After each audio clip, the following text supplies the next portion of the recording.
It was a cold, foggy evening when I contacted a close friend of mine to stay at my place for the night. Both of us were only 10 years old at the time, and my parents were often at work until midnight, so I was usually alone with nothing to do except watching a television show or reading a book. My friend Alex had agreed to come over and brought a game of Monopoly to pass some of the time. I also asked if he was interested in going to explore an abandoned subway station 3 miles away.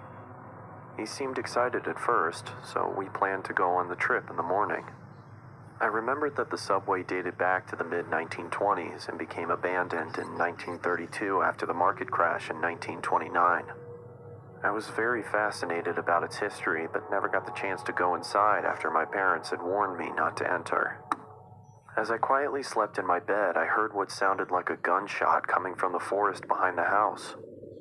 Both of us woke up, frightened after what we had heard, and I told my friend not to worry, as hunters tend to go into the forest on frequent occasions, but when I checked the time, it was 11:39 p.m.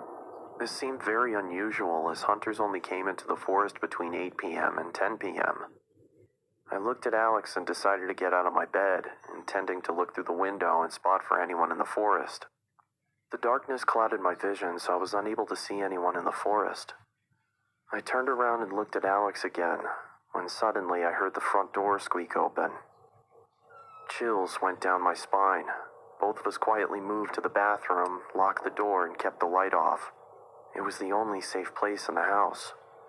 Both of us were terrified as we desperately tried to keep as calm as we could. We heard footsteps getting louder and louder until they stopped in front of the bathroom door. And then this is when the most terrifying sound forced my heart to almost burst. Both of us screamed as the person chopped the door to pieces. It was pitch black inside the room, making it hard to find the vent, and by the time I spotted the vent, the person behind the door had made a hole big enough for us to see him. The man adorned black leather and was wearing a plague doctor mask. I scurried back to the vent, but it was too high above the floor for us to reach it. So Alex told me to go first because he was the strongest.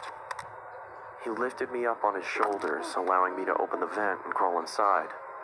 When I looked at the door again, the man had managed to fit his arm through the hole and reached for the lock. I quickly grabbed Alex's hand, but struggled to pull him up into the vent. "Alex!" I shouted, and began going after him. I pursued the figure until I was led to the abandoned subway deep within the forest. It was chilly and foggy, meaning that I could only see objects within a range of 5 or 6 yards. Inside the subway was a pool of freezing cold water. It was so dark that I couldn't see anything. I had to rely on listening to the screams from Alex and track the source. As I slowly walked through the subway, I was now struggling to breathe under the intense stress and fear of the situation. I called, but there was no response. I continued walking through the water until the exit was no longer visible. I was now experiencing a massive panic attack.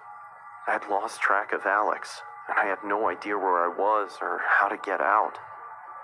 Where are you, Alex?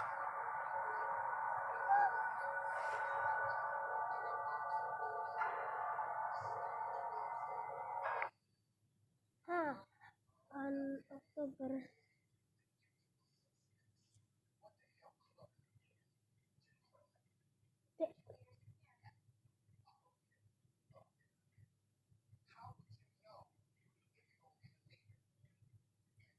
Oh, aduh, mati.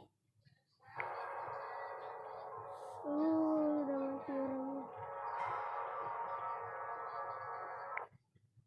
It's closet.